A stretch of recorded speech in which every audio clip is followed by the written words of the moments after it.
Welcome to student dictation. Dictation 5 second बाद शुरू होगा। Ready start. उन्होंने अपने अनुसंधानों से यह सिद्ध कर दिया कि पदार्थ के भीतर एक विद्युत तरल पदार्थ होता है जो सदैव गतिमान रहता है। इसी तरल पदार्थ के कारण केवल पारदर्शक द्रवों में ही नहीं बल्कि बर्फ तथा स्फटिक जैसे पारदर्शक पदार्थों और अपारदर्शी वस्तुओं में भी अणुओं की गति के कारण प्रकाश किरणों का परिक्षेपण हुआ करता है। किरणों के इसी प्रभाव को रमन प्रभाव के नाम से जाना जाता है। इस खोज के फलस्वरूप यह रहस्य खुला कि आकाश नीला क्यों दिखाई पड़ता है, वस्तुएं विभिन्न रंगों की क्यों दिखती हैं और पानी पर हिमशैल हरे नीले क्यों दिखते हैं। इसके अतिरिक्त इस खोज के फलस्वरूप विज्ञान जगत को असंख्य जटिल यौगिकों के अणु विन्यास को सुलझाने से संबंधित अनेक लाभ हुए। इस खोज के महत्व को देखते हुए वर्ष 1930 में रमन को भौतिक विज्ञान का नोबेल पुरस्कार प्रदान किया गया। रमन पहले एशियाई और अश्वेत थे जिन्होंने विज्ञान में नोबेल पुरस्कार प्राप्त किया था। रमन की रुचि संगीत में थी, इसलिए कलकत्ता विश्वविद्यालय की नौकरी के दौरान उन्होंने ध्वनि कंपन एवं शब्द विज्ञान के क्षेत्र में भी रोचक बातों का पता लगाया था। उन्होंने ही पहली बार तबले और मृदंगम के सनादि की प्रकृति का पता लगाया।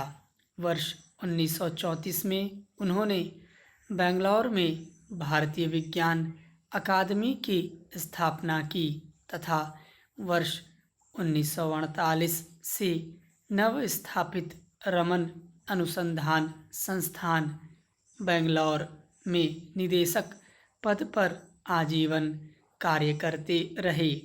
इस संस्थान में वे अपने जीवन के अंतिम दिनों तक हीरो तथा अन्य रत्नों की बनावट के बारे में अनुसंधान करते रहे। वर्ष 1929 में उन्होंने भारतीय विज्ञान कांग्रेस के 16वें सत्र की अध्यक्षता की थी। वर्ष 1930 में भौतिकी के नोबेल पुरस्कार के अतिरिक्त चंद्रशेखर वेंकट रमन की उपलब्धियों के लिए देश विदेश के कई विश्वविद्यालयों एवं सरकारों ने उन्हें कई उपलब्धियां एवं पुरस्कार देकर सम्मानित किया। ऑप्टिक्स के क्षेत्र में उनके योगदान के लिए वर्ष 1924 में उन्हें रॉयल सोसाइटी का फेलो चुना गया तो वर्ष 1929 में नाइट की पदवी से विभूषित किया गया। सोवियत रूस का श्रेष्ठतम लेनिन शांति पुरस्कार उन्हें प्रदान किया गया। अंग्रेज सरकार ने उन्हें सर की उपाधि प्रदान की।